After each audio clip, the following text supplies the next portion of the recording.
What do other faiths have to say about human rights? Surely other beliefs that include a creator God would share the idea that humans have rights. So, what makes Christianity unique? Yeah, good question. So I guess, we might be saying, well, okay, we can see that like naturalism doesn't have kind of an objective basis, but surely Christianity doesn't hold a monopoly on saying that there is value to humanity. And I guess in a sense, religions might unite in saying that naturalism is insufficient to explain, our range of human experiences and human desires and that sense of human value.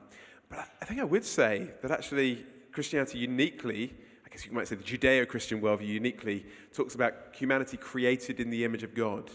I don't find that in Islam, from my understanding of that and from my reading of that, and I don't find that in other faiths. And certainly the idea that God became one of us as a human being in Jesus is again something that I don't find elsewhere. In fact, actually many of my Muslim friends would quite strongly reject, because actually they would say God is distant and could not become one of us. And yet, as I said the other night, actually that's one of the things I find beautiful, that God became one of us, identified with us in our humanity. So I would say I think there is a unique way that the Christian faith gives us a foundation for human value. That's not to say that if you're not a Christian, you don't believe in human rights. Of course not. But I would want to say, where did that belief come from? Because you lived, certainly a couple of thousand years ago. It's not by any stretch of the imagination that you would hold the convictions about human rights that you have today. Where does it come from?